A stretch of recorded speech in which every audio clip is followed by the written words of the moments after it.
오늘 우리에게 주신 하나님의 말씀은 창세기 39장 1절에서부터 5절까지의 말씀 한번 교독해서 읽어보도록 하겠습니다. 제가 1절부터 읽겠습니다.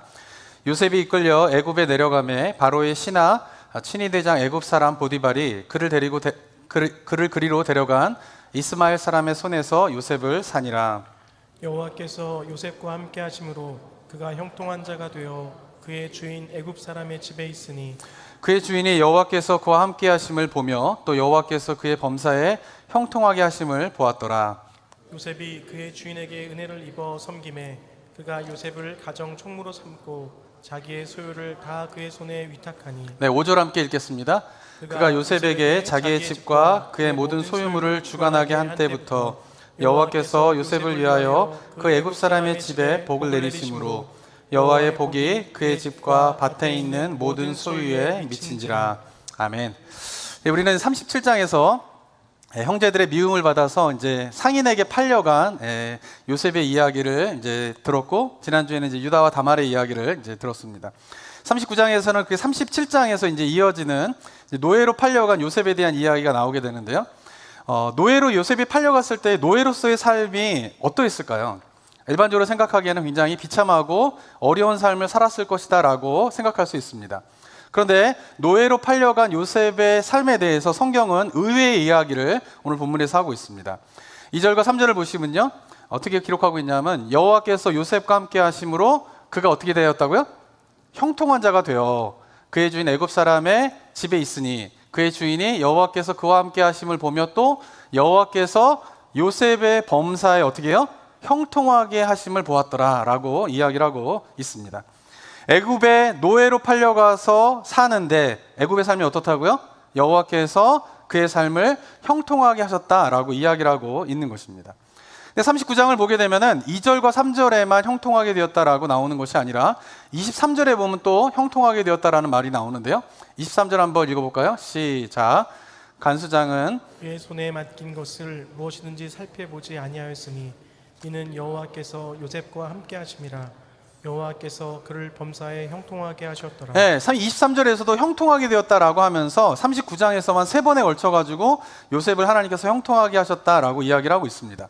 창세기에 형통하게 되었다라고 하는 말이 총 7번 나오게 되는데요, 그 중에 3번을 이 39장의 요셉의 이야기 속에서 사용하고 있는 것이죠. 그러니까 성경에서 이야기하고 있는 요셉의 삶의 첫 번째 특징은 뭐냐면 바로 형통한 삶을 요셉이 살게 되었다라고 이야기를 하고 있는 것입니다. 자, 그런데 우리 한국 분들은요, 하나님께서 요셉의 삶을 형통하게 되었다라고 말하게 되면은 그 본래의 의미를 잘 이해하지 못할 가능성이 굉장히 높아요. 왜냐하면은 형통하게 되었다라고 하는 우리나라의 말 뜻이 무엇이냐면요, 사전에 보면 이렇게 기록되어 있습니다. 형통이라고 하는 말은 모든 일이 어떻게 해요? 뜻대로 잘 되다. 이게 사전적인 의미예요. 그럼 여기서 말하는 뜻대로 잘 되다에 누구의 뜻대로 잘 되는 걸까요? 내 뜻이에요, 내 뜻. 그러니까 내 뜻대로 어떻게 해요? 내가 원하는 대로 일이 잘 풀리면은 형통하게 된다라고 하는 것이 형통의 한국어의 사전적인 의미이다라고 하는 것입니다. 근데 만약에 저런 의미로 저 형통, 모든 일이 뜻대로, 내 뜻대로 잘 된다라고 하는 개념으로 만약에 3절을 본다라고 하면 여호와께서 요셉을 범사에 형통하게 하셨다라는 걸로 본다면 3절의 말이 어떻게 느껴지게 됩니까? 아, 요셉이 하나님께서 요셉이 원하는 뜻대로 다 이루게 하셨구나 라는 의미로 3절을 받아들일 수밖에 없는 것이에요. 그래도 우리가 잘 알고 있는 것처럼 요셉이 어떤 사람이 결국 되게 됩니까? 애굽의 총리가 된다고요. 가장 강력한 국가인 애굽의 총리가 되는 요셉의 결론도 알고 이 구절을 보면은 아, 하나님께서 범사에 요셉이 원하는 대로 이루게 하셨구나 라는 의미로 이 형통함의 의미를 받아들이게 된다라고 하는 것입니다. 근데 기억해야 될 것은요, 하나님께서 요셉을 형통하게 하게 하셨다라고 하는 것은 요셉이 총리가 되었을 때 형통하게 하셨다라고 말하고 있지 않아요. 하나님께서 지금 요셉의 삶을 형통하게 하셨다라고 하는 것은 요셉이 지금 어떤 상황에 있는데 하나님이 요셉을 형통하게 하셨다라고 말씀하고 있습니까? 노예로 팔려간 상황에 있는데, 근데 거기를 하나님께서 어떻게 하셨다고요? 형통하게 하셨다라고 이야기하고 있다라고 하는 것이죠. 그러니까 우리나라 언어가 갖고 있는, 우리나라 말은 이걸 형통으로 번역을 했지만은 원래 히브리어의 의미는 짜라라고 하는 단어인데, 이 단어는 우리나라의 형통이라고 하는 사전적인 의미처럼 모든 것이 내 뜻대로 내가 원하는 대로 되었다라고 하는 의미를 갖고 있지는 않아요.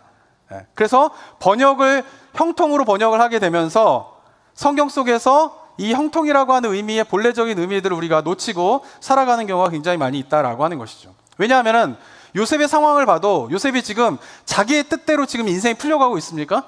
전혀 그렇지 않은 거예요. 노예로 잡혀가게 된 것이, 노예로 팔려가게 된 것이 자기의 뜻이에요? 아니라고요. 인생이 꼬이는 거예요. 자기 뜻대로 되지 않는 거예요. 요즘 말로 말하면 이런 것이죠. 요셉이 지금 상황이 어떤 것이냐면은, 만약에 요즘 상황으로 좀 표현한다면 이런 거예요. 형제들한테 미움을 받아가지고 형제들한테 이제 어떻게 인신매매범에 팔린 거예요. 그래서 인신매매 팔려가지고 자기가 어디로 갈지도 모르는 가운데에 갔더니 어딜 가냐 하면은 중국 어선에서 새우잡이 하고 있는 거예요.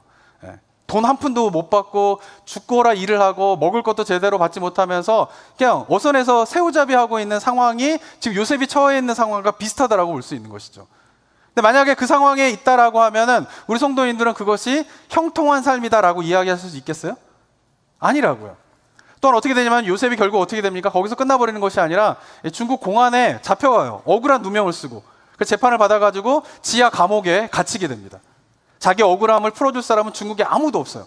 말도 안 통하고요. 자기 거를 누가 통역해 주지도 못하고요.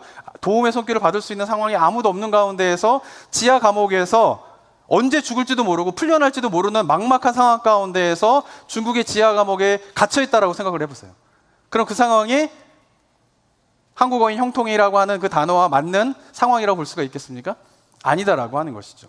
그러니까 성경에서 이야기하고 있는 형통이라고 하는 것은 분명히 내 뜻대로 무엇인가 되는 상황이 아니라 다른 의미적으로 우리가 성경에서 이야기하고 있다라고 하는 사실을 우리가 잘 기억해야 한다라고 하는 것이죠.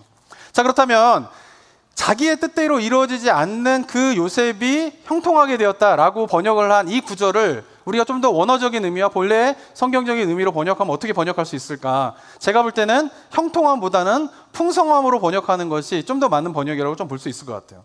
2절을 보면 이렇게 기록되어 있는데요. 여호와께서 요셉과 함께 하심으로 그가 형통한 자가 되어 그의 주인 애굽 사람이 집에 있었다. 이걸 좀 어떻게 번역하면 좋냐면요. 여호와께서 요셉과 함께 하심으로 그의 삶이 어떻게 해요? 풍성하게 되었다. 요셉은 그의 주인 애굽 사람의 집에 있으니 3절에 보시면 그의 주인이 여호와께서 그와 함께 하심을 보며 또 여호와께서 그의 범사에 형통하게 하심을 보셨다라고 하는 것을 여호와께서 요셉이 하는 모든 일을 풍성하게 하셨다라고 하는 의미로 번역하면 좀 더 정확한 의미가 되지 않을까 싶은 생각이 드는 것이죠. 왜냐하면 성경에서 이야기하고 있는 요셉의 삶은 요셉이 원하는 대로 모든 것을 이루어주는 것이 아니라, 그게 축복이 아니라 요셉은 자기의 뜻대로 인생이 풀리지 않고 있어요. 자기가 원하지 않는 상황에 지금 처해 있어요. 그런데 그곳에서 뭐예요? 하나님께서 그의 삶을 뭐 어떻게 하시는 거예요? 풍성하게 하시는 은혜를 경험하게 되는 것이 바로 요셉의 형통함이다라고 하는 것입니다. 이 형통함의 단어를 사용하고 있는 우리가 잘 알고 있는 구절 한 구절이 더 있습니다. 어디냐면 시편 1편 3절 말씀이에요. 한번 읽어볼까요? 또 시작. 그가 철을 따라 열매를 맺으며 그 잎사귀가 마르지 아니함 같으니 그가 하는 모든 일이 다 형통하리로다. 네, 이 구절도 우리가 다 형통하리로다 하면은 시편 1편은 복 있는 사람에 대한 이야기를 하고 있는데, 복 있는 사람은 자기가 원하는 대로 하나님께서 다 이루어 주셔서 일이 잘 풀리는 사람이라고 생각하기 쉬워요. 형통의 의미를 사전적인 의미로 우리가 받아들인다라고 하면은. 그렇지만 오늘 본문 속에서 이야기하고 있는 형통함을 무엇에 비유하고 있어요? 물가에 심기어진 나무에 비유하고 있어요. 팔레스타인 지역은 물이 부족해요. 그래서 대부분은 광야입니다. 물이 없는. 그런데 그 광야에 있는 나무는 언제나 메말라 있어요. 그런데 팔레스타인 땅에 드물게 물가에 심기어진 나무가 있는데, 그 나무는 광야에 심기어진 나무와 비교할 수 없을 정도로 1년 365일 푸르른 거예요. 풍성한 거예요. 근데 이유가 무엇 때문이에요? 물가에 심겨져 있기 때문에 그렇죠. 왜? 물을 항상 공급받을 수 있기 때문에 나무가 푸르를 수 있고 풍성할 수 있다라고 하는 것입니다. 마찬가지로 우리의 뜻대로 무엇인가 다 이루어지기 때문에 하나님께서 우리의 길을 형통하게 하신다라고 하는 의미가 아니라, 성경에서 말하는 형통함의 의미는 우리의 뜻대로 되지 않을 상황에서도 뭐 할 수 있는 거예요? 풍성할 수 있는 거예요. 이게 믿어지십니까? 이게 믿어져야 돼요. 성경에서 가르치고 있는 이 사실, 내가 뜻대로 되지 않는 상황 속에서도 하나님으로 인하여서 풍성함을 경험할 수 있는 삶, 그게 뭐예요? 복 있는 사람이라는 거예요. 왜? 마치 시냇가에 심겨진 나무가 늘 365일 물을 공급받으면서 그 풍성함을 경험하게 되는 것처럼, 어떤 상황이 있더라도 여호와 하나님으로부터 은혜를 경험하게 되면서 여호와 하나님으로부터 은혜를 공급받게 되면서 어떤 상황과 있든지 상관없이 내 뜻대로 되는 상황이 아닐지라도 늘 풍성한 삶을 맛볼 수 있는 그 삶이 뭐예요? 복된 삶이다라고 성경이 가르치고 있다라고 하는 것입니다. 저는 바라기는 우리 성도님들이 이러한 형통함을 경험한 은혜가 있게 되기를 소망합니다. 그래서 우리가 성경을 보실 때에 형통함이라고 하는 단어가 굉장히 많이 나오는데요, 그 의미를 우리가 일반적으로 사용하는 형통함의 의미로 보면은 오해가 많이 생겨요. 하나님의 역사를 우리가 잘 못 봐요. 왜 하나님의 역사는 우리의 뜻대로 잘 풀릴 때만 되는 게 아니라 우리의 뜻대로 잘 안 풀릴 때에도 하나님의 역사가 있는데, 그 형통함의 의미를 사전적인 의미, 우리가 사용하고 있는 일반적인 의미로만 사용하면 뜻대로 되지 않을 때의 하나님의 역사를 보지 못하는 거예요.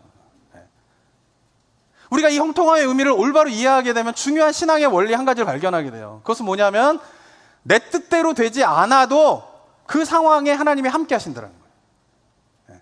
내 뜻대로 일이 풀리지 않는데 거기에 하나님이 함께 하신다라고 성경이 이야기하고 있어요. 근데 이거를 받아들이는 게 굉장히 어렵죠. 많은 그리스도인들의 삶과 일반적인 사람들의 생각은 뭡니까? 내가 일이 잘 풀리면 하나님이 도와주시는 것 같아요. 건강하면 하나님이 나를 돌봐주시는 것 같아요. 내 암에 걸리고 힘든 병에 걸리고 어려운 병에 걸리게 되면 어떻게 됩니까? 하나님이 마치 나를 버리신 것 같아요. 내 기도는 응답해 주시지 않는 것 같아요. 근데 중요한 것은 뭐냐면 성경에서는 건강할 때나 아플 때나 상관없이 하나님이 어떻게 하신다고요? 함께 하신다는 거예요. 근데 이 형통함의 의미를 성경에서 이야기하고 있는 그 의미를 상황이 아니라 하나님과 함께 하심에 대한 초점을 맞춰서 그것을 보지 못하기 때문에 뜻대로 되지 않을 때에 역사하시는 하나님을 우리가 잃어버리는 거예요. 내 뜻대로 되지 않는데도 그 속에서 하나님이 함께 하심에 대한 것들이 있는데 그 하나님을 보지 못하는 거예요. 그 뜻대로 안 되면 좌절하는 거죠. 뜻대로 안 하면 신앙생활 하기 싫어져요. 하나님 앞에 기도하는 것도 싫어져요. 근데 왜 그래요? 성경에서 이야기하고 있는 그 형통함의 의미를 잘못 알고 있기 때문에 그렇다라고 하는 것입니다. 비즈니스가 잘 될 때에만 하나님께서 그 가운데 함께 하시는 것이 아니라요, 비즈니스가 꼬이고 뜻대로 되지 않아도 그 속에서 하나님이 함께 하심에 대한 것들을 우리가 인정할 수 있을 때에 어떻게 해요? 요셉과 같은 형통함의 삶을 살 수 있다라고 하는 것입니다. 요셉이 그랬던 것이에요. 아까도 말씀드린 것처럼 만약에 우리가 인신매매범에 팔려가지고 지금 중국 어선에서 돈 한 푼 못 받고 노예처럼 새우잡이하면서 막 살고 있다고 생각해 보세요. 그런 상황에 처했다고 생각하세요. 그 상황에서 하나님이 나와 함께 하시다라는 것을 느낄 수 있을까요? 쉽지 않죠. 뿐만 아니라 억울한 누명을 쓰고 중국 지하 감옥에 갇혀가지고 언제 죽을지도 모르는 상황 가운데에서 내 억울함을 풀어줄 만한 사람이 아무도 없는 중국 땅 가운데, 요셉이 그렇잖아요. 애굽에 요셉을 아는 사람이 아무도 없어요. 그의 억울함을 풀어줄 사람이 아무도 없어요. 그런 가운데 있는데 하나님이 함께 하신다, 이거를 인정하는 건 쉽지 않죠. 그런데 요셉이 놀라운 사실은 무엇입니까? 그런 상황이 있을 때에도 요셉은 어떻게 해요? 하나님이 나와 함께 하신다라고 하는 것을 붙잡았던 것이죠. 그리고 그래서 그의 삶이 어떻게 됩니까? 상황과 상관없이 되게, 오늘 본문이 보면은 우리가 잘 알고 있기 때문에 되게 뭐랄까, 요셉의 인생이 되게 형통하게 되었다라고 하면 그 노예의 삶이 뭔가 이렇게 좀 뭐 잘 살고 그런 게 아니에요. 너무나 비참한 삶을 살아가고 있는데 그 속에서 요셉은 하나님이 함께 하신다라고 하는 것을 확신했기 때문에 그 상황이 변하지 않는데 그 속에서 뭐를 누리는 거예요? 풍성함을 맛보게 되는 것입니다. 저는 바라기는 우리 성도님들이 이러한 요셉의 형통함을 경험하게 되는 은혜를 체험하게 되길 소망합니다. 바로 요셉의 형통함의 비밀은 무엇이냐면 그가 어디에 있든지 간에 어떤 상황이 있든지 간에 하나님이 함께 하신다는 사실을 믿고 의지한 것이 바로 요셉의 형통함의 비밀을 깨달으면서 우리 성도님들도 그러한 형통함의 은혜를 누리는 삶이 되시기를 주님의 이름으로 축원합니다. 자, 우리가 두 번째로 한번 생각해야 할 요셉의 인생의 특징이 있는데요, 4절과 5절에 보면 나오게 됩니다. 한번 4절과 5절 한번 읽어볼까요? 시작. 요셉이 그의 주인에게 은혜를 입어 섬김에 그가 요셉을 가정 총무로 삼고 자기의 소유를 다 그의 손에 위탁하니 그가 요셉에게 자기의 집과 그의 모든 소유물을 주관하게 한 때부터 여호와께서 요셉을 위하여 그 애굽 사람의 집에 복을 내리심으로 여호와의 복이 그의 집과 밭에 있는 모든 소유에 미친지라. 네, 하나님께서 요셉의 삶을 풍성하게 하자 일어난 일이 있어요. 그것은 뭐냐면은 요셉의 삶만 풍성해질 뿐만 아니라 요셉이 있는 주인의 애굽의 보디발의 집이 어떻게 해요? 풍성해지는 것이에요. 오늘 본문 5절에 뭐라고 되어 있습니까? 여호와께서 요셉을 위하여 그 애굽 사람의 집에 뭐예요? 복을 내리셨더라는 거예요. 그러니까 이 복을 요셉만 받은 게 아니라 요셉이 있는 그 집이 복을 받게 되었다라고 하는 것입니다. 사랑하는 성도 여러분, 하나님께서 왜 그리스도인의 삶을 풍성하게 하실까요? 그 이유는 나 자신만을 위해서가 아니에요. 그를 풍성하게 한 이유는 뭐냐면은 내 그리스도인 주변에 있는 사람들도 풍성하게 하기 위함이에요. 왜냐하면 이것이 창조의 원리인 것이에요. 창조의 원리는 무엇이냐면 하나님께서 온 우주 만물을 만드시고 난 다음에 아담과 하와를 만드셔서 아담과 하와에게 복 주셔서, 복 주신 이유가 뭐냐면 아담과 하와를 위해서만 복 주시는 게 아니라 아담과 하와에게 복 주셔서 아담이 살고 있는 그 땅이 어떻게 해요? 풍성하게 하기 위하여서 하나님께서 어떻게 해요? 복을 주시는 거예요. 이게 창조의 원리인 거예요. 그런데 인간이 죄를 범하게 되자 일어난 일이 무엇입니까? 한 개인이 풍성해지면 주변의 사람도 풍성해져야 되는 게 창조의 원리예요. 근데 우리가 살고 있는 이 시대는 어떻습니까? 누군가가 복을 받고 누군가가 부자가 되고 누군가가 풍성해지면 누군가는 가난해져야 돼요. 이게 죄된 세상의 원리가 돼버린 거예요. 누군가가 풍성해지면은 누군가는 어떻게 해요? 풍성하지 못한 삶을 살아가게 돼 있어요. 이 세상이 그렇게 살아가고 있는 것이죠. 왜? 죄로 인하여서 그런 일이 벌어지게 된 것이죠. 그런데 예수 그리스도의 십자가의 은혜로 그리스도인을 하나님께서 구원하셔서 구원의 역사를 이루어갈 때 하나님께서 기대하시는 것은 무엇이냐면 그리스도인들에게 복을 주시고 그리스도인들의 삶에 풍성함을 주셔서 그 그리스도인들이 살고 있는 주변에 있는 사람들이 풍성해지는 그 은혜들을 함께 누리기 위하여서 하나님께서 그리스도인들에게 풍성한 은혜와 복을 주시는 것입니다. 저는 바라기는 우리 성도님들이 하나님의 풍성한 은혜를 소망하시고 체험하셨으면 좋겠습니다. 그런데 그것이 나에게만 머물러 있는 것이 아니라 그것이 어떻게 해야 돼요? 흘러내려가야 돼요. 나누어 주어야 돼요. 그래서 하나님께 은혜가 내 삶뿐만 아니라 내 주변에 있는 사람들의 풍성함을 경험하게 하는 것이 바로 하나님의 원리인 것이에요. 그것이 요셉의 삶 가운데 드러난 일이었고 또 야곱의 삶 가운데에서 드러난 일이었던 것입니다. 창세기 3장 27절에 보면요, 이렇게 기록되어 있습니다. 한번 읽어볼까요? 27절 읽어보겠습니다. 시작. 라반이 그에게 이르되 여호와께서 너로 말미암아 내게 복을 주신 줄을 내가 깨달았노니 내가 나를 사랑스럽게 여기거든 그대로 있으라. 라반이 뭐라고 이야기하는 거예요? 내가 복을 많이 받았는데 그것이 누구 때문이라는 거예요? 야곱, 너 때문이구나. 너에게 하나님께서 복을 주시고 너로 말미암아 나도 복을 입게 되었다라고 라반의 입술에서 고백을 하고 있는 것입니다. 이것이 바로 뭐예요? 하나님께서 우리 그리스도인들에게 기대하시는 삶인 것입니다. 사랑하는 성도 여러분, 하나님의 은혜를 누리시고 그 은혜를 나누어 주는 삶을 살아가시기를 소망합니다. 자, 그런데 이건 동의가 되시죠? 하나님의 은혜를 주시고 그 은혜가 많은 사람들에게 나누어 주는 삶을 살아야 된다라고 하는 것은 동의가 되는데 실제 삶은 어떠십니까? 네. 나누는 삶을 살고 계시나요? 네. 네. 많은 교회가요, 많은 그리스도인들이요, 하나님의 은혜를 받으면 그것을 나누는 삶을 살아야 됩니다 라고 했을 때 이것을 거부하는 사람은 아무도 없을 거예요. 근데 이것이 교회 안에서는 동의가 되는데, 그죠? 세상 밖으로 나아가면 나누는 삶을 잘 살지 못하는 그리스도인들이 많이 있어요. 이유가 무엇 때문일까요? 몰라서가 아니에요. 하나님께서 은혜 주시면 그것을 나누는 것이 하나님께서 원하시는 것이다라고 하는 걸 모르는 건 아닌데, 실상 삶의 현장으로 들어가면, 비즈니스 현장에 들어가고 회사에 가게 되고 사람들과 만나게 되면은 자기가 나누어 주는 삶을 살 때에 걱정하는 부분이 있어요. 뭘까요? 나누어 주는 삶을 살면은 뭐가요? 호구가 되기 쉽다는 거예요. 호구란 말 아세요? 호구란 말이 뭐냐면은 제가 사전을 찾아봤어요. 호구는 어수룩하여 이용하기 좋은 사람을 비유적으로 이르는 말. 호구가 뭐예요? 어떤 물건을 사는데 호구 고객이라고 하는, 호객이라고 하는 말 아시나요? 한국에서? 호구 고객이래요. 그건 뭐냐면은 이게 50원짜리인데 이게 100원짜리라고 이야기하면은 그걸 고지고대로 믿고 50원짜리를 100원에 주고 사는 사람을 호구라 그러는 거예요. 사람들 속에서도 나누어지고 베풀고 막 이러는데 사람들이 그걸 이용해 먹어요. 그래서 저 사람은 호구야, 이런 말들이 어떻게 해요? 듣기 싫은 거죠. 이 세상에서 어떻게 됩니까? 야가야 되잖아요. 내 걸 잘 챙겨야 되잖아요. 호구가 돼가지고 내 거 제대로 못 챙기면 어떻게 해요? 이 세상에서 실패하는 삶을 살아가게 되는 거예요. 그러니까 제가 이런 이야기 드리고 성경에서 이런 이야기 들으면 이런 생각하시는 분들 많을 거예요. 목사님은 세상 물정을 몰라서 그래요. 직장 생활 해보세요. 비즈니스 해보세요. 사람들 만나보세요. 나누어주는 삶을 살면요, 딱 호구되기 좋은 세상이 요즘 세상이에요. 이런 세상에서 어떻게 그것을 합니까? 어떻게 그것을 우리가 실천하며 살 수 있겠습니까? 라고 하는 마음의 생각이 하나님께서 나누는 삶을 살아가는 것이 하나님께서 원하시는 것이다 라고 하는 뜻을 알고 있음에도 불구하고 그것을 실천하지 못하게 만든다라고 하는 것입니다. 사랑하는 성도 여러분, 진짜 우리가 나누는 삶을 살면 호구가 될까요?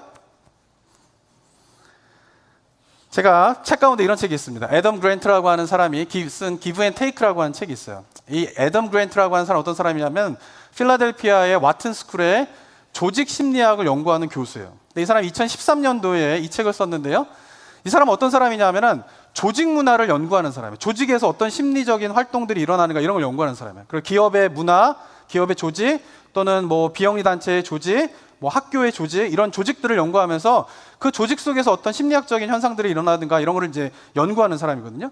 근데 이 사람이 이 책에서 이야기하는 게 뭐냐면 사람들은 저마다 상호작용을 하고 살아간다라는 것이죠. 기브하고 테이크를 하면서 주고 받고 하면서 서로 상호작용을 하면서 살아갈 수밖에 없는 게 인간인데 이렇게 서로 상호작용을 하다 보면은 사람들은 세 분류로 나눠지게 된다는 거예요. 첫 번째는 뭐냐면 테이커예요. 그건 뭐냐면은 받기만 하는 사람이에요. 그리고 두 번째는 뭐냐면 매처예요. 매처는 뭐냐면은 받은 만큼 주는 거예요. 또는 준 만큼 받아내는 거예요. 그러니까 매칭을 시키는 거죠. 자기가 준 만큼 받고 받은 만큼 주는 것을 하는 거예요. 세 번째는 뭐냐면 기버예요. 주기만 하는 사람이에요. 그러니까 사람들의 이게 관계 속에서 보게 되면 서로 주고받고 하는 상호작용 속에서 이 세 가지 부류로 이제 사람들이 갈라지게 된다라고 이야기를 합니다. 그런데 조직 문화를 연구해 봤더니 성공의 사다리 가운데에서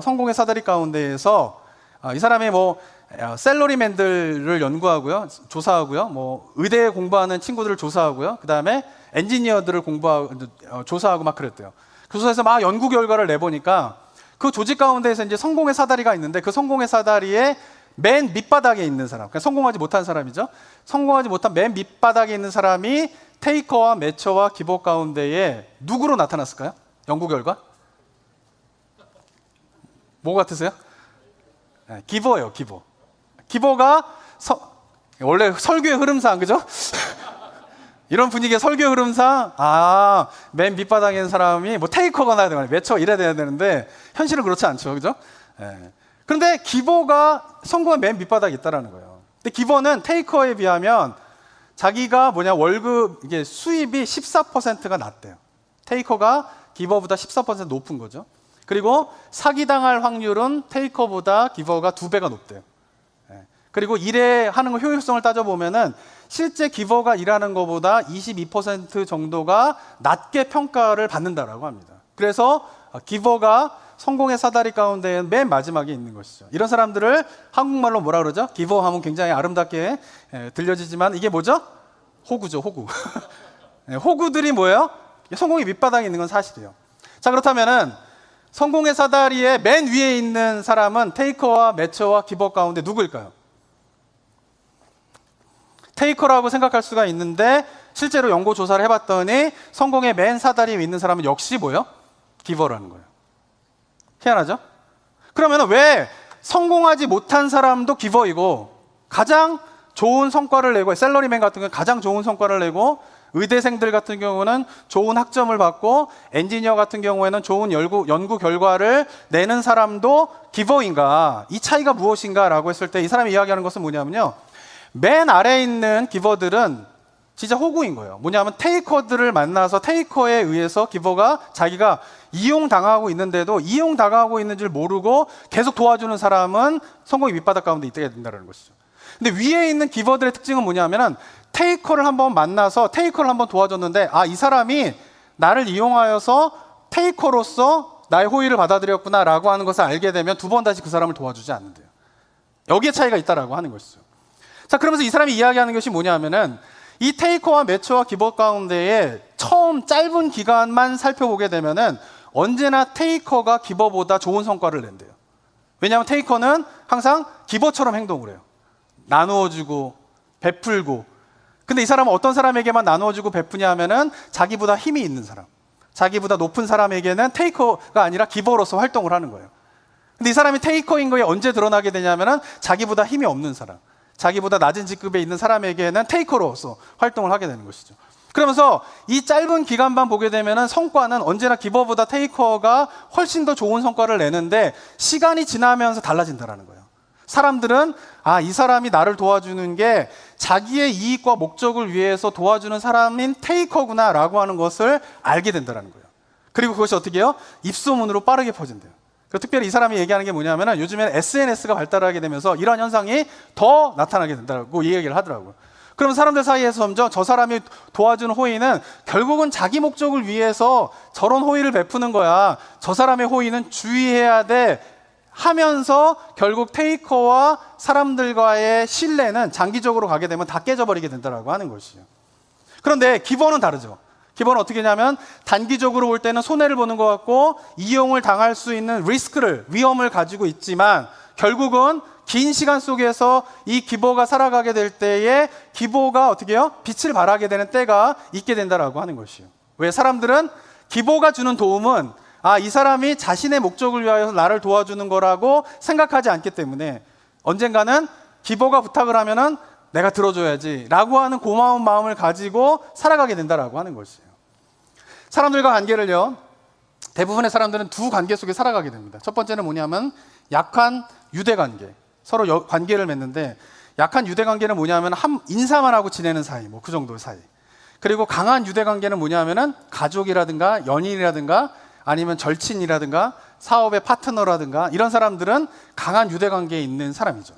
자, 그런데 사회심리학자들이 연구를 했는데요. 사회심리학자들이 연구하기를 결정적으로 내가 위기에 있을 때에 나에게 그 위기를 벗어날 만한 결정적인 도움을 주는 관계는 약한 유대관계일까요? 강한 유대관계일까요? 어느 쪽이 결국 나에게 결정적인 도움을 줄까요? 강한 유대관계가 결국 나에게 도움을 줄 거라고 생각을 많이 하는데 실제 연구를 해보면은 약한 유대관계에 있는 사람이 결정적인 도움을 줄 때가 많이 있대요. 그런데 대부분의 사람들은 약한 인사만 하고 지내는 사이에게는 부탁을 하지 못해요. 이유가 무엇 때문일까요? 부탁하는 게 우리나라 같은 경우는 염치가 없는 거죠. 멋쩍고. 그리고 또 하나는 뭐냐면 대부분의 사람들은 강한 유대관계에 있는 사람들은 기버로서 생활을 한대요. 주면서 나누면서. 그런데 약한 유대관계에 있는 사람들에게는 어떻게 테이커로서 행동을 하게 된다고 하는 것이죠. 그렇기 때문에 무엇인가 준 게 없기 때문에 위기의 순간에 찾아오게 되면 약한 유대관계에 있는 사람들에게는 도움을 청하지 못하게 되는 거예요. 그리고 강한 유대관계에는 자기가 기버로서 활동했기 때문에 그 사람들에게는 자기가 도움이 필요하면 도움을 청할 수 있는 용기가 생긴다라고 하는 것이죠. 그런데 범위를 보면은 강한 유대관계에 있는 사람들보다 약한 유대관계에 있는 사람들의 범위가 더 넓은 거예요. 그래서 만약에 약한 유대관계에 있는 사람들에게 도움을 청할 때에 정말 필요한 도움을 얻을 가능성이 높다라고 하는 것이에요. 그런데 기버는 다른 거예요. 기버는 강한 유대관계에 있는 사람들에게만 나눠줄 뿐만 아니라 기버는 어떤 사람이에요? 약한 유대관계에 있는 사람들에게도 나누는 삶을 살아가는 사람이에요. 그래서 이 나누는 삶을 살아갔던 기버가 뭔가 위기 가운데 있을 때에 이 약한 유대관계에 있는 사람들에게 도움을 청할 수 있다는 거예요. 그리고 약한 유대관계에 있는 사람들도 기버에게 한 번쯤은 도움을 받은 경험이 있기 때문에 이 기버가 만약에 도움을 청하게 되면은 그것을 기쁜 마음으로 기꺼이 도와주려고 한다라고 하는 것입니다. 그렇다고 기버가 이제 기버의 아래에 있는 기버와 호구죠. 위에 있는 기버의 차이는 뭐냐면은 이 테이커를 어떻게 대하느냐에 대한 것이죠. 그렇다고 이 기버의 삶을 살고 있는 사람들이 사람을 만날 때마다 이 사람은 테이커인가 아닌가 이거를 살피면서 나누는 삶을 살아가는 건 아니에요. 그런 사람들도 진정한 성공하는 기버는 아닌 것이죠. 그리고 사람들을 대할 때에 장기적으로 보면은 결국은 이 사람은 나에게 도움이 될 거야 라고 하는 마음으로 나누어주는 기버의 삶을 살아가는 것이 아니라 이 기버는 그냥 사람들에게 나누어주는 삶을 살아가는 거예요. 그러다가 테이커인 거를 발견하게 되면 그 사람에게는 더 이상 도움을 주지 않는 것이죠. 그러나 그런 어떤 목적과 이유를 가지고 도와주는 것이 아니라 그냥 나누는 삶을 살다 보면은 그렇게 나누는 삶의 그 기버가 결국에는 조직에서 사회에서 최고의 위치에 오르게 되는 일들이 일어나게 된다라고 하는 것을 오랫동안 연구한 조직심리학자 교수, 와튼스쿨에 있는 교수가 이야기를 하고 있는 것이죠. 저는 애덤 그랜트 교수가 이야기하는 걸 보면서 이 기버의 삶이 어떻습니까? 성경적인 삶이잖아요. 성경에서 이야기하고 있는 그대로를 실천하고 있는 모습이지 않습니까? 하나님께서 어떻습니까? 요셉으로 인하여서 요셉의 주변의 사람들이 항상 뭐예요? 풍요로워지는 거예요. 왜? 요셉이 나누는 삶을. 야곱도 마찬가지였고요. 하나님의 은혜를 받으면은 하나님의 은혜를 내 안에만 거하지 말고 그것을 나누어주는 삶을 살아라. 예수님께서 이야기하신 중요한 계명이 무엇입니까? 내 이웃을 내 몸과 같이 사랑하라는 거예요. 네가 은혜를 받았으면 그 은혜를 어떻게 해요? 나누어주면서 살아가는 것이 최고의 하나님의 율법이다라고 예수님께서 이야기하고 계신 것이죠. 그런데 그 삶이 뭐예요? 바로 이 애덤 그랜트가 이야기하고 있는 뭐예요? 기버의 삶이잖아요. 근데 그 기버의 삶은, 그 성경적인 삶은 어떻게 해요? 하늘에만 복받을 뿐만 아니라 심리학자들이 연구했더니 이 땅에서도 어떻게 해요? 성공하며 행복하게 살 수 있는 삶의 방법이 바로 그것입니다라고 이야기를 하고 있는 것이죠. 저는 애덤 그랜트가 크리스찬인지 아닌지 잘 모르겠어요. 그리고 제가 이 사람의 이야기를 이제 테드라고 하는 강의에서 들었거든요. 테드라고 하는 강의가 이렇게 강연하는 거잖아요, 사람들이. 그 강연을 쭉 듣는데 이게 뭐 그냥 성경 이야기를 하는 거예요, 성경 이야기. 그리스도인의 삶이 성경에서 이야기하는 그리스도인의 삶이. 근데 아까도 말씀드린 것처럼 많은 그리스도인들이 그러한 삶을 실제 삶 속에서 살아내지 못하는 이유가 뭐예요? 호구가 될까봐, 이용당할까봐.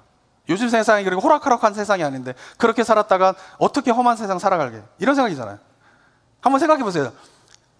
여기 계신 분들은 이제 연세들이 많이 드셔가지고 뭐 인생 이제 산전수전 다 겪으셨겠지만은 만약에 자녀가, 내 자녀가, 내 아들이, 내 딸이 항상 나누어주는 삶만 살아간다고 생각해 보세요. 그러면 마음속에 아이고 우리 아들은 그냥 우리 딸은 그냥 아유 인생을 잘 살고 있나, 이런 생각이 드세요? 아니면 아우 저거 세상 물정 몰라가지고 저러고 살면 저거 인생 누구한테 또 이용당하고 뭐 하고 하는 거 아니야, 이런 걱정이 더 많으세요? 전자가 많으신가 보네요. 그러니까 많은 사람들이 나는 그럴지 몰라도 자녀에게 어떻게 대하고 계시냐가. 우리 자녀가 막 나눠주는 삶을 살아요. 막 얘는 뭐 속도 없이 그냥 막 나눠주고 막. 그러면 요즘에는 그래 너는 성경적으로 정말 잘 크고 있구나, 하나님께서 기뻐하시는 삶을 살고 있구나, 이렇게 막 즐거워하는 크리스찬 부모보다 어떤 크리스찬인데 또 어떻게 해요? 걱정하죠. 험한 세상 얘가 어떻게 살아갈까. 근데 우리가 기억해야 할 것은 뭐냐 하면은 성경 속에서 우리에게 살아가라고 하는 그리스도인의 삶의 모습은 이 자신감이 있으셔야 돼요. 자신감이. 그것은 하늘의 복을 누릴 뿐만 아니라 이 땅에서 살아갈 때 우리가 이 땅 가운데에서도 행복을 누릴 수 있는 삶의 방식이다라고 하는 그 확신과 자신감을 갖고 살아가는 우리 성도님 되시기 바랍니다. 자녀들에게도 그것을 가르치세요. 하나님께서 우리에게 말씀하신 그대로 삶을 실천하며 나아갈 때에 그것은 어떻게 해요? 하늘의 복 받을 뿐만 아니라 이 땅에서도 복 받을 수 있는 삶이다. 내 이웃을 내 몸과 같이 사랑하라. 그게 너가 살아가야 될 삶이다라고 자신 있게 이야기할 수 있는 우리 부모들이 되셨으면 좋겠습니다. 그걸 누가 이야기해주고 있어요? 오랜 세월 동안 연구한 와튼스쿨에 있는 교수가 이야기해주고 있잖아요. 근데 저는 이 테드 강연을 보다가 맨 마지막에 이 교수가 한 말이 너무 인상적이었어요. 뭐라고 이 사람이 이야기하냐면 이렇게 이야기합니다.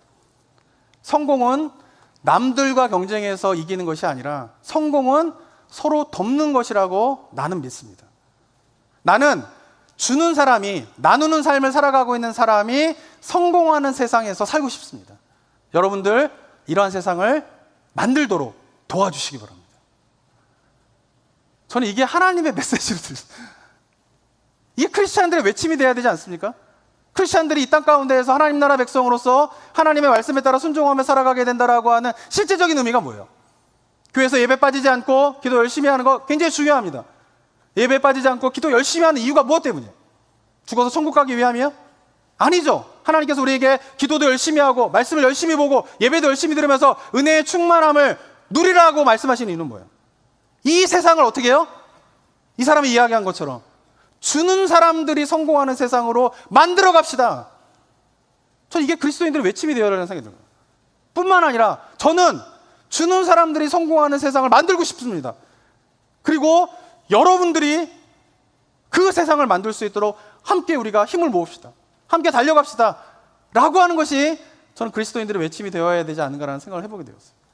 저는 그래서 이 사람이 크리스찬인지 아닌지 모르겠지만은 이 사람의 마지막 이 말들이 제 마음 가운데에서 정말 이 시대 속에서 우리가 그리스도인으로서 어떻게 살아가야 되는가에 대한 중요한 가르침이다라는 생각을 갖게 되면서 우리 성도님들에게 그러한 삶을 살 것에 대한 도전을 오늘 이 시간 해보게 됩니다.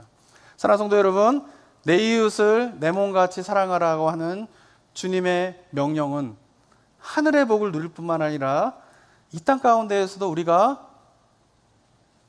성공하고 형통하고 행복한 삶을 살아가는 데에 가장 중요한 베스트 길임을 확신하시고 그런 삶을 살아가는 우리 성도님 되시기를 바랍니다. 그래서 요셉과 같이 어떠한 상황에서도 하나님으로 인한 풍성함을 누리게 되면서, 근데 그것이 내 안에만 머물러 있는 것이 아니라 그것이 받은 그대로 나눠주게 되면서 내 주변에 있는 사람들을, 내 주변에 있는 삶을, 내 주변에 있는 곳을 풍성하게 만들게 되는 그런 은혜의 삶이 우리 성도님들의 삶의 모습이 되시기를 주님의 이름으로 축원합니다. 함께 이 시간 우리 찬양하고 같이 하고 기도하는 시간 가졌으면 좋겠는데요. 주가 보이신 생명의 길입니다. 여기 후렴구 가사를 보면은 나의 길 오직 그가 아신다라고 고백하고 있어요. 네. 사랑하는 성도 여러분, 우리가 주님께서 우리가 가야 될 길을 알고 계세요. 이 확신을 갖는 것, 이 믿음을 갖는 것이 너무나 중요합니다. 이런 마음을 담아서 우리가 함께 이 찬양하며 나아가도록 하겠습니다.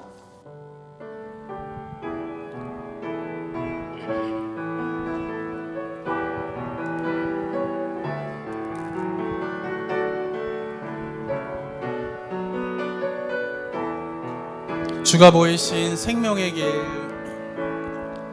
주가 보이신 생명의 길, 나 주님과 함께 상한 마음을 들이며 주님 앞에 나아가니, 나의 의로움이 되신 주 그 이름 예수, 나의 길이 되신 이름 예수,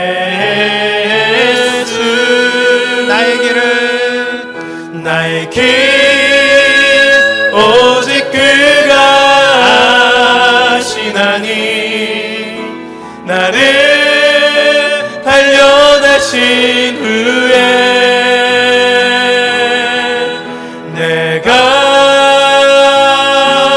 정금같이 나오리라.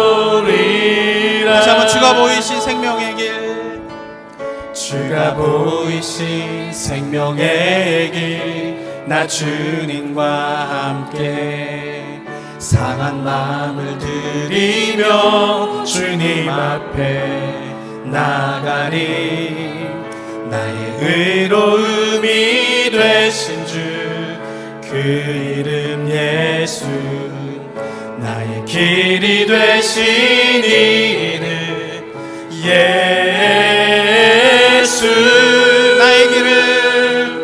나의 길 오직 그가 아시나니, 나를 단련하신 후에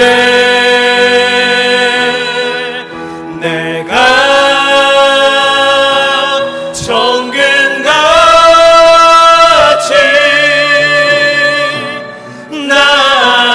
나의 길을 오직 그가 아시나니. 아멘. 나의 길 오직 그가 아시나니, 나를 단련하신 후에 내가 정금같이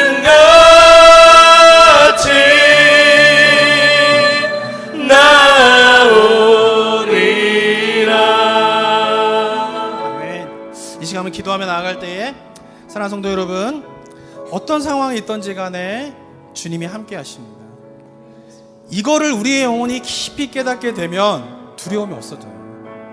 이것이 깨달아지지 않기 때문에 염려하고 걱정하고 있는 것입니다. 일이 조금이라도 안 되면 하나님 함께 계신 것 같지 않고, 일이 조금이라도 잘 되면 하나님이 함께 하시는 것 같은 그 상황 속에서 마치 시소처럼 왔다 갔다 거리는 신앙생활을 하고 계시지는 않으십니까? 이 시간 다시 한번 요셉의 인생을 보면서 그의 뜻대로 풀리지 않는 그 삶 속에 하나님의 함께 하심을 보게 되면서 그의 삶을 풍성하게 하신 그 하나님의 은혜가 우리 성도님들 삶 가운데에도 있게 될 줄을 믿습니다. 나의 길을 아시는 주님, 나의 길을 인도하시는 주님, 내가 그 주님을 바라보며 나아갑니다. 이런 고백을 주님 앞에 이 시간 드리며 나아가길 원합니다. 함께 기도하도록 하겠습니다. 아버지 하나님 은혜 감사드립니다. 주님께서 허락하여 주신 귀한 이 시간 정말 주님의 함께 하심을 다시 한번 내 영혼 깊은 데서부터 인정하며 고백하며 나아가는 우리 성도님을 되게 하여 주시길 원하옵나이다. 하나님, 우리의 상황에 따라 우리의 마음이 요동치게 되고 흔들리게 되고 좌절하게 되고 날아오는 것이 아니라 어떤 상황이 있던지 간에 심지어 노예로 팔려가게 되고 하나님 심지어 감옥에 갇힌다 할지라도 그 속에서 하나님이 함께 하신다라고 하는 이 확신을 가지고 요셉의 삶을 풍성하게 만들어주신 그 하나님이 우리의 삶들 가운데 있게 될 줄을 믿습니다. 하나님, 아버지 하나님을 바라보게 하여 주시옵고 그 하나님을 꿈꾸게 하여 주시옵고 그 하나님으로 말미암아 우리가 새 힘을 얻으며 주님 앞에 나아가게 되는 은혜의 삶이 되게 하여 주시옵소서. 그 주님을 바라고 즐거워하며 기대하며 소망하며 나아가게 되는 우리 성도님들의 삶이 될 수 있도록 인도하여 주시옵고 그런 가운데 우리의 삶을 풍성하게 만드시는 내가 생각하지 못했던 내가 기대하지 못했던 삶의 방식으로 나의 삶을 풍성하게 만드시는 그 하나님의 은혜와 하나님의 그 형통하심을 경험하며 나아가게 되는 내가 우리 성도님들 삶 가운데 일어날 수 있도록 주님 역사해 주시고 인도하여 주시고 나며 주님의 길을 바라보며 나아가는 그런 성도님들의 삶이 될 수 있도록 인도하여 주시옵소서. 아버지 하나님 함께 해주시는 하나님을 바라봅니다. 하나님, 우리 한 번 더 기도하며 나아갈 때에 사랑하는 성도 여러분, 하나님께서 명령하신 삶을 이 시대의 흐름 속에 비추어 보면 그것이 가능할까? 그것으로 이 땅 가운데 이 험한 세상에 내가 살아갈 수 있을까에 대한 염려와 걱정을 하게 됩니다. 그러나 제가 자기계발서라든가 리더십의 책들과 연구를 보게 되면 결론은 그 모든 결론들은 결국 성경에 있어요. 성경에 따라 하나님의 말씀에 따라 삶을 살아가게 될 때 세상은 그것이 이 땅에서도 성공할 수 있는 길이다라고 반증해주고 있습니다. 근데 정작 그리스도인들은 하나님께서 이미 그것을 말씀하고 계시는데도 그 삶에 대한 확신을 가지고 살아가지 못하고 정말 세상 풍조에 흔들리며 살아가고 있지는 않으십니까? 이 시간 다시 한번 주님 앞에 우리가 고백했으면 좋겠습니다. 선포했으면 좋겠습니다. 주님께서 말씀하신 그대로의 삶을 순종하며 살아갈 때 그것이 하늘의 복을 누리는 삶일 뿐만 아니라 이 땅 가운데서 우리가 진정 행복한 길로 살아가는 삶일 줄 저가 믿습니다. 제가 타협하지 아니하고 세상 풍조에 휩쓸리지 아니하고 주님께서 말씀하신 그대로의 삶을 살아갈 수 있도록 주님 나를 도와주시옵소서라고 이 시간 한번 주님 앞에 고백하며 결단하며 기도하며 나아가도록 하겠습니다. 기도하겠습니다. 아버지 하나님 은혜 감사드립니다. 주님 이 땅 가운데 살아갈 때에 향방 없이 방향 없이 아버지 목적 없이 살아가는 인생이 아니라 하나님께서 우리를 부르심의 그 목적들이 있으며 그 부르심의 목적에 따라 우리가 살아가게 될 때에 하늘의 복을 누릴 뿐만 아니라 이 땅 가운데에서도 우리가 승리하며 살아갈 수 있음을 성경을 통해서 우리가 말씀하고 계시는 그 주님 말씀을 우리가 귀를 기울이며 나아가게 되길 원합니다. 세상은 오히려 그것을 반증하고 있습니다. 세상은 오히려 그것을 확인시켜주고 있습니다. 그러나 우리 성도의 삶 가운데에 하나님의 말씀 가운데 있는 것을 그대로 확신하지 못하고 이 세상의 풍조에 따라 휩쓸리며 살아가고 있는 삶의 모습이 있다면 이 시간 다시 한번 결단하며 나아가게 하여 주시옵소서. 주님의 말씀 가운데에 주님께서 명령하신 것 가운데 순종하며 살아갈 때에 그 삶에 하늘의 복이 하나님의 형통함이 있음을 믿으며 확신하며 살아가는 주의 고백을 아버지 드리며 나아가는 삶 가운데 요셉과 같은 귀한 복된 인생을 살아갈 수 있도록 아버지 하나님 함께 해주시고 인도해 주시고 하며 주님 그런 삶 가운데에 주님의 인도하심과 설하심들을 소망하며 바라보며 경험하며 나아가게 되는 귀한 은혜가 우리 성도님들 삶 가운데 일어날 수 있도록 아버지 하나님 함께 해주시고 주님 인도하여 주시옵소서. 주님 이 시간에 다짐합니다. 결단합니다. 하나님 주님을 신뢰하며 나아갑니다. 그 삶에 대한 확신들과 결단 속에서 하나님의 은혜를 경험하며 나아가게 되는 귀한 은혜가 있게 되어 주여 역사해 주시고 인도하여 주시옵소서. 아버지 하나님 감사드립니다. 사랑과 은혜가 충만하신 하나님 아버지, 우리를 하나님 나라 백성으로 불러주셔 우리를 구원하실 때에 우리가 이 땅 가운데 살아가면서 향방 없이 살아가는 인생이 아니라 목적 없이 살아가는 인생이 아니라 세상 풍조에 따라 휩쓸리며 살아가는 인생이 아니라 하나님이 나를 부르신 그 부르심의 목적을 가지고 나를 구원하셨음을 이 시간 다시 한번 확신하게 하여 주시옵소서. 주님의 부르심에 합당하게 살아가는 저희 삶이 되기를 원합니다. 그러나 우리가 연약하여서 세상의 풍조에 휩쓸리기 쉬운 이 시대 속에서 그러나 세상의 이야기들을 통해서 우리에게 확증해 주시는 하나님의 명령하신 삶에 순종하며 나아갈 때에 하늘의 복을 누릴 뿐만 아니라 이 땅에서도 우리가 승리하며 살아갈 수 있다라고 하는 이 사실을 가지고 확신하며 다시 한번 주님 앞에 내가 주님 앞에 순종하며 세상의 풍조에 따라 살아가지 아니하고 부르심의 목적에 합당한 삶을 살아가겠습니다라고 고백한 주의 백성들의 삶을 주님 책임져 주시옵소서.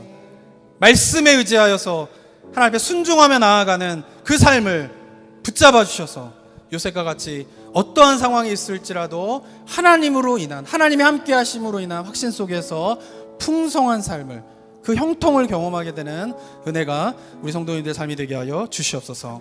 은혜 감사드리며 예수 그리스도의 이름으로 기도드립니다. 아멘.